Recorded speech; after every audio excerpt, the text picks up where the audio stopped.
Vamos a dar inicio a la clase de la estructura de la unidad central de proceso, la ejecución con pipeline y la ejecución superescalar.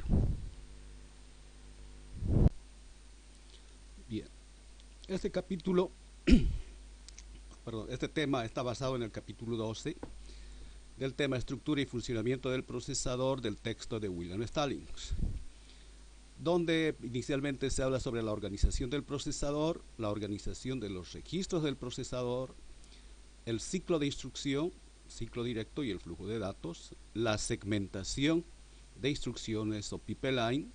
Como ejemplo, él nos describe la segmentación y los procesamientos de interrupciones y la organización de registros del procesador Pentium y del procesador PowerPC. Y como siempre, nos recomienda algunas lecturas y tiene un resumen con las palabras claves, preguntas de repaso y problemas.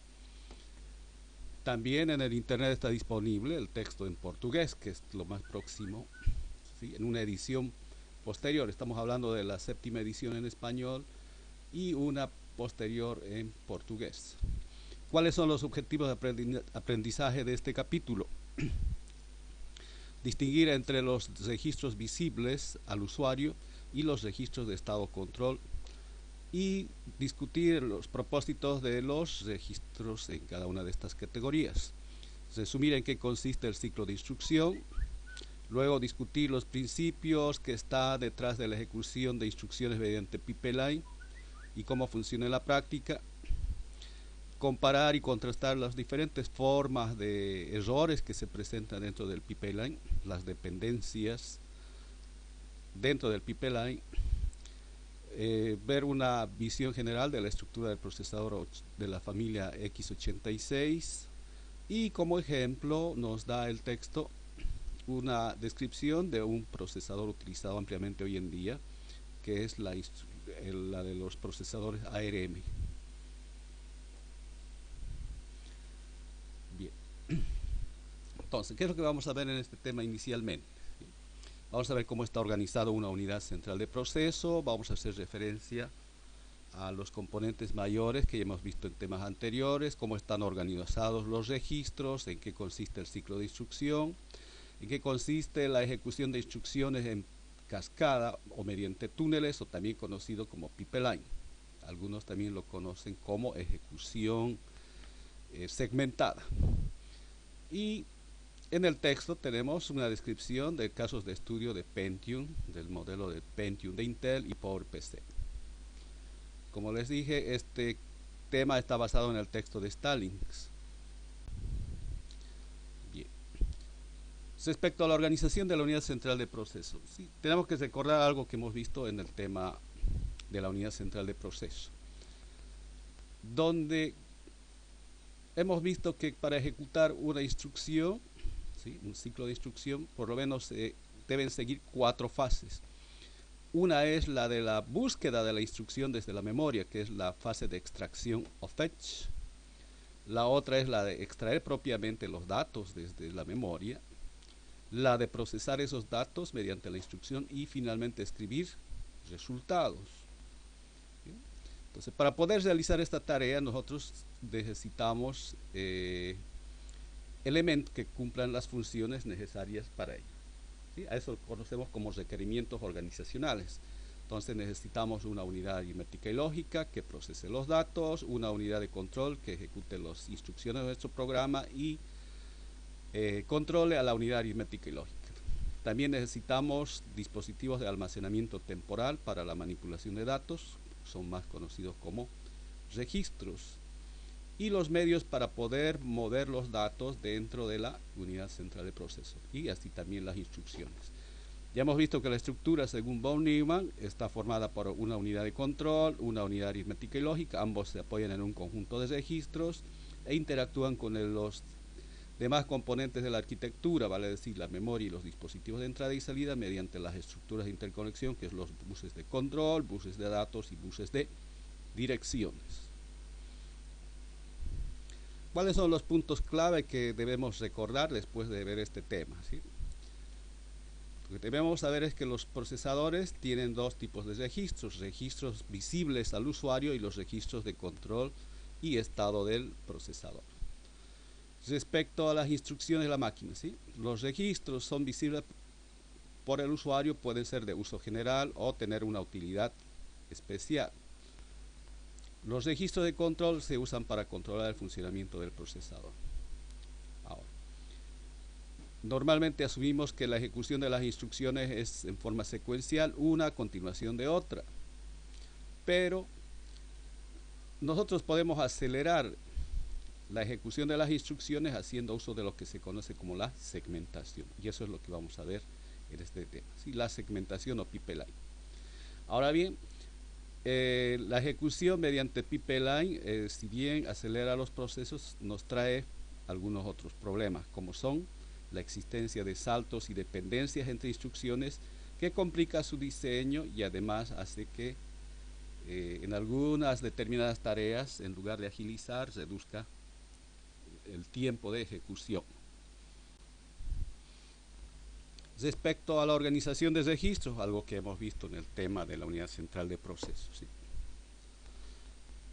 Lo primero que debemos decir es que los registros, ¿sí? Los registros dentro de la jerarquía de memoria de la unidad central de procesos están en el nivel más alto. Los registros, tal como hemos visto en sistemas digitales, no son más que arreglos de flip-flops, ¿sí? O sea, memorias estáticas. Son de elementos de almacenamiento y trabajan a muy alta velocidad. ¿Qué es lo que hacen? Almacenar temporalmente datos e información que se va a utilizar para el control de la ejecución de instrucciones y proceso de datos. Ahora bien, dentro de los procesadores normalmente se dicen que existen dos tipos de registros: aquellos visibles al usuario, los cuales podemos manipular mediante el lenguaje assembler, por ejemplo, o cualquier otro lenguaje de bajo nivel, y los registros de control y estatus o estado de la máquina, que normalmente se utilizan para controlar el funcionamiento de la unidad central de proceso y que no son visibles al usuario porque no podemos manipularlos. Respecto a la estructura interna de la unidad central de proceso, ¿sí? Tenemos la unidad aritmética y lógica, ¿sí? Que realiza operaciones aritméticas y lógicas, ¿sí? Tiene registro de estatus, tiene registro de desplazamientos, registros complementadores y obviamente la lógica para realizar operaciones aritméticas y lógicas. Mediante un bus interno se apoya en un conjunto de registros y es controlada por la unidad de control, que es decir, que le envía señales para ejecutar una determinada instrucción. Todo eso se hace a través de las estructuras de interconexión o buses internos, ¿sí? Las líneas o vías de control interno. Es entonces la estructura de la unidad central de proceso. Hagamos una referencia a los registros visibles al usuario. Normalmente se clasifican en las siguientes categorías: aquellos registros que sirven para cualquier tarea o son de propósito general. Nosotros podemos asignarle el tipo de tarea que deseamos que realice. Aquellos registros que nos permiten almacenar datos, aquellos registros que nos permiten almacenar direcciones de acceso al espacio de memoria o inclusive algún dispositivo de entrada y salida, ¿sí? Entonces, estos registros solo contienen información referente a direcciones de posiciones o números de puerta. Luego tenemos los registros de estatus o condición del procesador. Estos registros son visibles para nosotros al momento de trabajar en lenguajes de bajo nivel como el lenguaje assembler, pero normalmente son generados por el procesador después de la ejecución de la última instrucción como un reporte a la unidad de control para que pueda tomar decisiones en base a ellas. Por ejemplo, tenemos los bits de estatus, el bit 0, signo, overflow, etc. Como les dije, los valores de estos bits se usan por ejemplo, para tomar decisiones de salto condicional. Bien. Ahora, dentro del diseño de los microprocesadores hay que hacer diferencia entre lo que se consideran registros de propósito general y los registros especializados. Como su nombre dice, los registros de propósito general sirven para realizar cualquier tarea. En cambio, los registros especializados han sido creados para realizar una determinada tarea. Ya depende del tipo de aplicación que se le dé para establecer cuál de ellos es el mejor. Ahora, respecto a la cantidad de registros, ¿cuántos son suficientes? ¿Sí? Si utilizamos más registros, nuestras instrucciones podrían tener más operandos, pero al tener que trabajar con muchos operandos, nosotros tendríamos que utilizar el bus para la transferencia de esos operandos o datos con los cuales se va a trabajar, y eso tiene un efecto sobre la cantidad de datos por unidad de tiempo que se transfiere por los buses, o eso se llama el ancho de banda. Ahora, cuanto más registros tengamos, los campos de nuestras instrucciones y en particular la longitud de los registros tendrían que crecer. Además, afectan a la localidad de referencia, el principio de localidad de referencia de la jerarquía de memoria, que no puede soportar demasiados registros. Es por eso que los fabricantes han establecido una determinada cantidad, entre 8 y 32 registros. Ahora, ¿qué longitud en bits pueden tener estos registros? Normalmente la longitud de estos registros establece la capacidad de la máquina. Por ejemplo, los registros de dirección deben ser lo suficientemente anchos para contener la dirección más larga. Recuerden de sistemas digitales, 2 a la n. N es la cantidad de bits. Cuantos más bits podemos generar más combinaciones, eso significa que podemos generar más direcciones. Normalmente son múltiplos de 10, 2 a la 10, 2 a la 20, 2 a la 30 o 2 a la 40, que es lo que se utiliza hoy en día, ¿sí? Los megas, gigas, teras, etc. Respecto a los registros de datos, también deben ser lo suficientemente anchos para contener la mayoría de los tipos de datos. Trabajar con 8, 16, 32 o 64 bits como lo hacen los procesadores hoy en día. Además que el ancho del bus de datos está relacionado con la cantidad de bits de los registros. La memoria normalmente está referida como arreglos de posiciones de longitud de 8 bits, o sea, 1 byte. Para poder leer datos de 16, 32 o 64 significan realizar múltiples accesos a la memoria. Y estos datos deben ser almacenados unos juntos a otros. Eso se llama concatenar registros adyacentes para almacenar formatos largos. Vamos a continuar con los registros de control y estatus. Los registros de control y estatus, ¿sí?, son los que se utilizan al momento de la extracción o la traída de las instrucciones desde la memoria, cuando lo interpretamos, decodificamos o desciframos y cuando ejecutamos. La mayoría de estos registros de control y estatus no son visibles al programador en el sentido de poder manipularlos. Pero algunos son visibles, pero no pueden ser modificados. Cuando veamos el lenguaje Assembler vamos a ver que el registro de estatus tiene algunos bits que pueden ser modificados para, valga la redundancia, modificar el flujo de ejecución del programa. Hablemos respecto al ejemplo de organización de registros. Ya hemos visto, ¿sí?, una cosa es la arquitectura y otra cosa es la organización. La arquitectura es el diseño que está basado en la filosofía de diseño del set de instrucciones, y la organización es la forma como el fabricante lo implementa. Entonces aquí tenemos tres tipos de procesadores. Todos tienen la misma arquitectura, pero tienen diferente organización. Por ejemplo, la fabricante de procesadores Zilog creó el Z8000, donde tiene 16 registros de propósito general. 2 de ellos están dedicados al manejo de stack, el stack pointer. Tiene un conjunto de registros para el estatus del programa, tiene la palabra de control de flujo, la bandera, el contador de programa, el desplazamiento, ¿sí? Aquí tenemos lo que nosotros conocemos, la estructura de registros del procesador 8086, 8088. 4 registros de uso general que son AX, BX, CX, DX. 4 registros punteros y de índice que son el stack pointer o puntero de pila, el puntero base, el índice de origen, el índice de destino. Luego tenemos 4 registros de segmentos: segmento de código, segmento de datos, segmento de stack y segmento extra.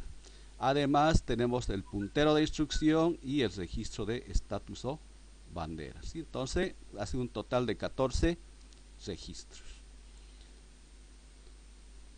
Otro procesador fabricado por Motorola de la familia 68000.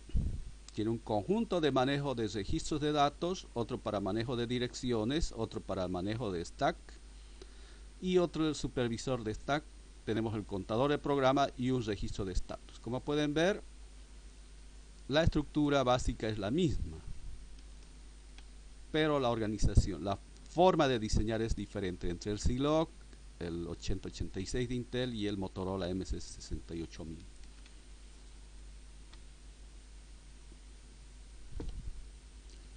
¿Cuáles son los registros típicos que tiene un procesador? Primero, el contador de programa, que siempre apunta a la próxima instrucción que va a ser ejecutada. Luego tenemos el registro de instrucción, que contiene la instrucción que se está ejecutando.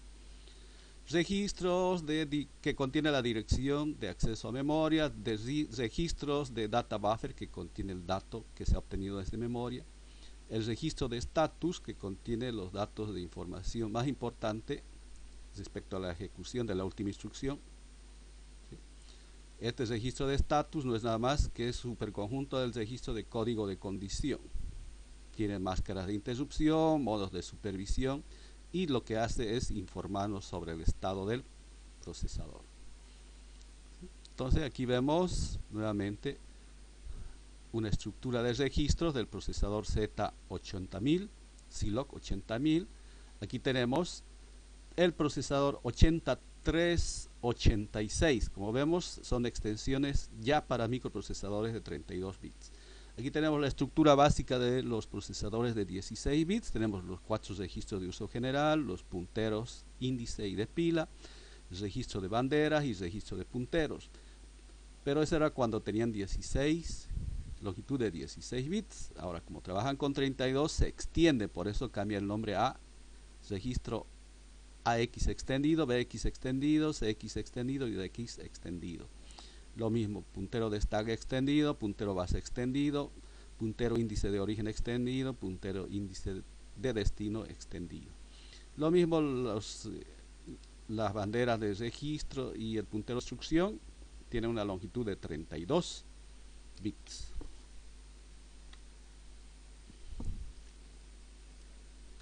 ¿A qué se refiere el ciclo de instrucción? El ciclo de instrucción no es nada más que las fases que ejecuta o que se ejecutan, ¿sí?, o se siguen cuando se procesa una instrucción. Primera fase es la de ir a traer la instrucción o extraer fetch. Esa es la fase de búsqueda. Luego la interpretación o decodificación. Luego ir a traer los operandos con los cuales se va a trabajar o ejecutar la instrucción. Ejecutar la instrucción propiamente dicha, luego almacenar los resultados y luego al final verificar si hay algún dispositivo que está solicitando interrupción y está pendiente de ser atendida. Entonces, aquí en el diagrama nosotros podemos ver precisamente esas fases. Veamos. Primero, la unidad de control tiene que calcular la dirección de la posición de memoria donde está la instrucción. Luego tiene que ir a traer la instrucción. Luego de traer la instrucción al procesador tiene que interpretar o decodificar, ¿sí? Ese conjunto de ceros y unos tiene que convertir en señales para indicarle a la CPU qué tipo de operación tiene que hacer. Ahora, la CPU no solamente obedece esa instrucción, sino que debe operar o actuar sobre un conjunto de datos. Pero para trabajar sobre los datos debemos calcular la posición de memoria donde está ese dato. Entonces, aquí calculamos la dirección del operando y traemos el operando o el dato. Y si son varios datos, tenemos que repetir ese proceso. Una vez que tenemos conocida la instrucción y conocidos los datos, entonces podemos trabajar sobre ellos, o sea, ejecutar u operar sobre los datos. Una vez que tenemos los resultados, tenemos que calcular dónde vamos a depositar, la dirección donde vamos a almacenar esos resultados. Si es uno, magnífico, pero si son varios datos o varios resultados, entonces debemos calcular su dirección y almacenar todos y cada uno de esos datos. Una vez concluida esa fase de almacenamiento de resultados, tenemos que verificar si algún dispositivo está solicitando atención para que el procesador ejecute la rutina de servicio que atienda a ese dispositivo. Si no hay ninguno, entonces vamos a la siguiente instrucción y se repite el proceso. Pero si hay una interrupción, entonces se transfiere el control a la rutina de servicio o ISR y luego de haber atendido al dispositivo vuelve a ejecutar la siguiente instrucción. Y esto se repite para todas y cada una de las instrucciones de nuestro programa.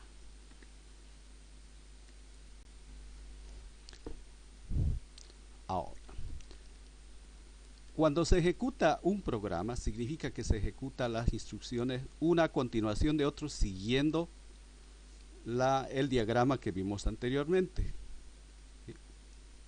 Ahora bien, el diagrama de estados que hemos visto del ciclo de instrucción nos muestra claramente la secuencia de operaciones que tiene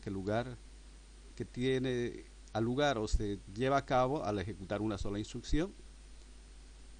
Ahora, cada una de esas fases es ejecutada por un circuito, lo que significa que algunos de los circuitos que ejecutan una determinada tarea van a estar ociosos durante un tiempo. Por ejemplo, cuando se está decodificando, el circuito que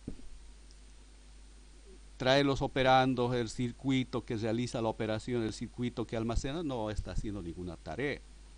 Lo ideal sería que todos, ¿sí?, los elementos o componentes que realizan las fases de ejecución de la instrucción trabajen en forma simultánea. Por eso decimos, una buena meta de diseño de cualquier sistema es lograr que todos sus componentes realicen un trabajo útil todo el tiempo.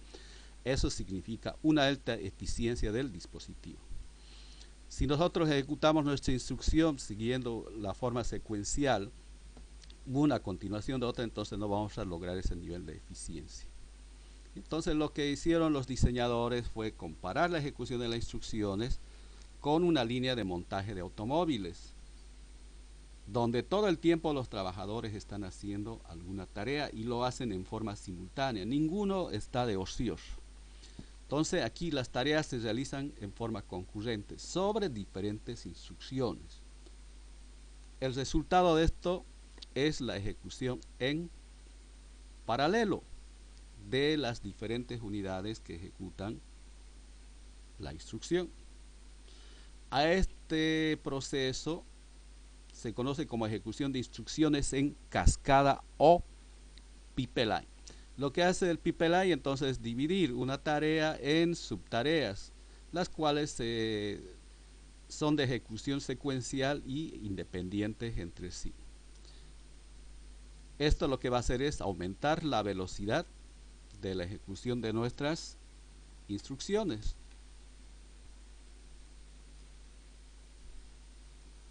La forma más básica sería dividir la instrucción, por ejemplo, en dos partes.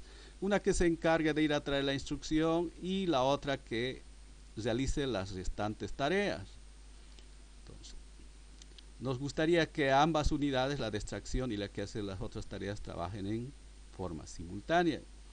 Pero lamentablemente no se puede hacer eso porque el tiempo que demora cada una de estas unidades en realizar sus tareas es diferente. Por lo tanto, su tarea no sería sincronizada, ¿sí? Entonces, los problemas asociados son que las dos partes no son iguales en tamaño. Y cuando existen saltos condicionales al ejecutar un programa, las ramificaciones pueden negar lo que se llama la prebúsqueda o adelantarse a la ejecución de una instrucción.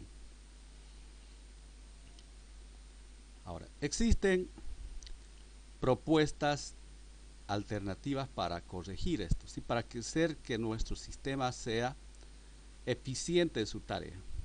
Entonces, lo que han hecho los diseñadores es dividir las fases de ejecución de la instrucción en más etapas. En este caso, por ejemplo, divide la ejecución del ciclo de instrucción de una forma más fina en un pipeline de 6 etapas. La primera que se encarga de extraer, la siguiente de decodificar o interpretar, la siguiente calcular las direcciones del operando, la otra extraer los operandos o traerlos para utilizar, realizar la ejecución y finalmente almacenar resultados. Estas 6 fases, en lugar de las 2 anteriores, deberían ejecutarse en forma simultánea y concurrente, pero vienen asociados con algunos problemas, en particular lo que se llama la ramificación o saltos condicionales o incondicionales que existen durante la ejecución de instrucciones de un programa. Aquí, por ejemplo, tenemos la ejecución de un pipeline de 9 instrucciones. Vean, tenemos 1, 2, 3, 4, 5, 6, 7, 8, 9 instrucciones. Cada una de ellas tiene sus correspondientes fases: búsqueda de instrucción, decodificación de instrucción, calcular el operando, traer el operando, ejecutar la instrucción y almacenar resultados. Luego viene la segunda instrucción. Mientras se está decodificando la primera, ya se está buscando la segunda. Lo mismo acá en la tercera fase. Mientras se está calculando el operando de la primera instrucción, ya se está decodificando la segunda instrucción y se está buscando la tercera instrucción, y así sucesivamente. Y vean que en un determinado instante todas las unidades empiezan a trabajar en forma simultánea. No hay ninguna unidad que esté ociosa sin hacer nada. Entonces, lo que inicialmente podría ser entonces la ejecución en 9 instrucciones por 6 fases, que serían 54 tareas, se reduce a solamente 14, porque algunas de ellas se ejecutan en paralelo. Ahora, ¿cuál es el problema asociado? Uno de los primeros problemas es el del branching, o cuando existe una ramificación. ¿Qué significa una ramificación? Estamos ejecutando un programa y las instrucciones se están ejecutando en paralelo, pero de pronto, ¿sí?, mientras están ejecutando en paralelo, alguna de las instrucciones va a saltar a otra parte del programa, y esa parte del programa no está dentro del pipeline. Eso significa que tiene que empezar de cero y empezar a almacenar o ejecutar las fases de instrucción desde cero, y eso es lo que vemos en este diagrama, ¿sí? Todas las instrucciones, como acá, se están ejecutando en paralelo en el pipeline, pero pronto nos enteramos de que la siguiente instrucción no es esta, sino otra, y entonces todo esto hay que vaciar, y eso se penaliza con la pérdida de tiempo. Ese es el impacto de la ramificación o branching en la ejecución. Bien, el problema que hemos visto con la ramificación anteriormente no es el único. Hay ciertas limitaciones del funcionamiento del pipeline que reducen su efectividad. Entre ellos tenemos la profundidad del pipeline. Dice, ¿qué pasa si aumentamos la cantidad de fases? ¿Sí? La pregunta es, si el aumento de la velocidad está basado en el número de fases, ¿por qué no construir un pipeline con muchas fases? El detalle es que cada uno de esas fases utiliza dispositivos de almacenamiento básicos que hemos visto en sistemas digitales, que son los latches o cerrojos, ¿sí?, tanto en su entrada como para almacenamiento de datos. Entonces, cuantos más latches existen, cuanto más elementos de almacenamiento existan, más pesado va a ser el hardware, se va a demorar más, ¿sí? Entonces, cuando pasan los datos a través de esos latches, el tiempo de propagación va a limitar la sincronización. Puede hacer que los datos empiecen a desincronizarse. Además, la lógica para manejar este tipo de memorias, el uso de registro y controlar todo el pipeline se va a incrementar, vale decir, va a ser mucho más complejo. Esa es la razón por la que normalmente no se incrementa la profundidad del pipeline. Además, la dependencia de datos es algo que afecta a la longitud efectiva de los pipelines. Por eso la longitud de los pipelines es muy limitada. Otro de los casos es lo que se conoce como la dependencia de datos. Si nosotros vemos el diagrama anterior, ¿sí?, ahí vamos a poder ver que si se está ejecutando las instrucciones dentro del pipeline, de pronto puede que alguna de las instrucciones que se está ejecutando depende de los datos de una instrucción que no ha terminado de ejecutarse. A eso se llama dependencia de los datos, ¿sí? Dice, por eso, con múltiples fases, dos instrucciones en ejecución en el pipeline pueden tener dependencia de datos. Entonces, este pipeline debe diseñarse de tal forma que pueda manejar este tipo de contratiempo.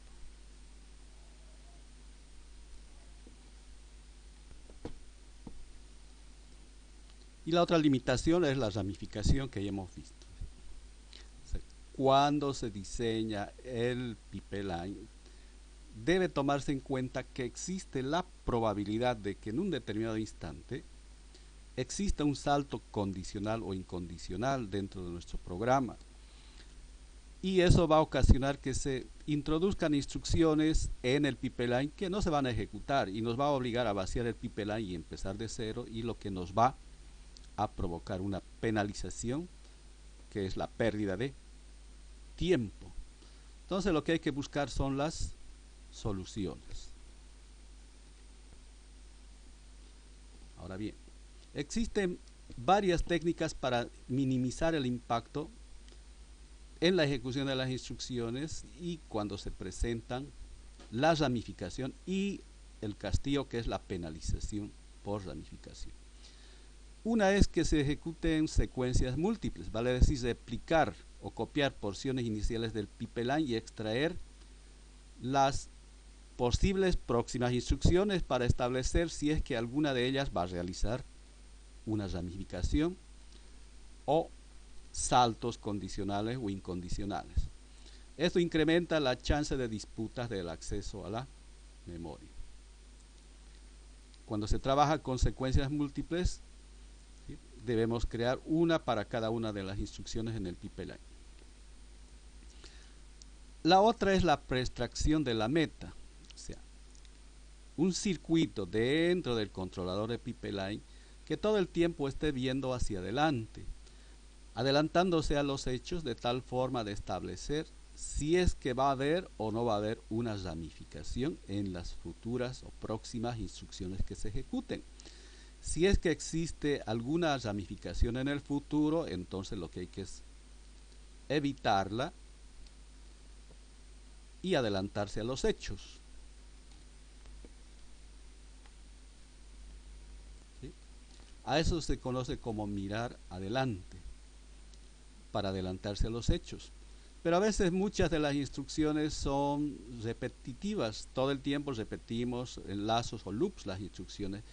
Entonces podemos nosotros también mirar hacia atrás para ver qué es lo que ha ocurrido anteriormente para evitar cometer el error de caer en una ramificación.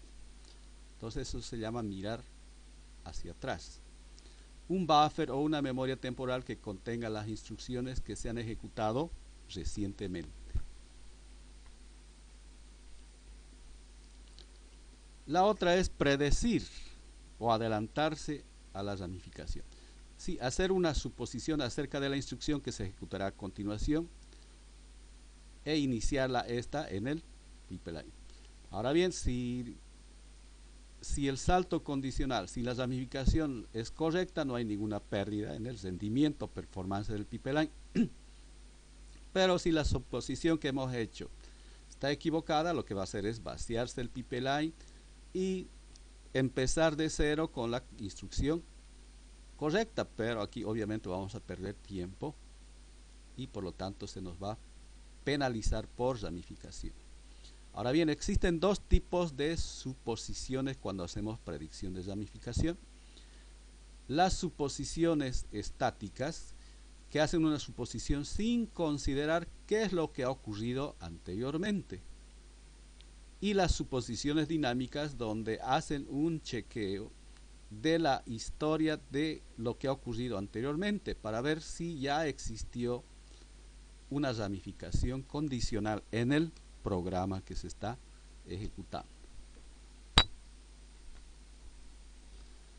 Hay otra que se llama la ramificación retardada. Lo que hace es minimizar la penalización por ramificación, encontrando instrucciones válidas para ejecutar en el pipeline mientras la dirección de la ramificación está siendo resuelta. ¿Sí? En este caso se va ejecutando por adelantado. Si no existe la ramificación, entonces se continúa normalmente. Esta ramificación retardada ya fue implementada en muchas arquitecturas de procesadores con la filosofía de hacer instrucciones RISC. Aquí tenemos una página en inglés y que hace referencia precisamente a esas limitaciones que ocurren con el pipeline, ¿sí?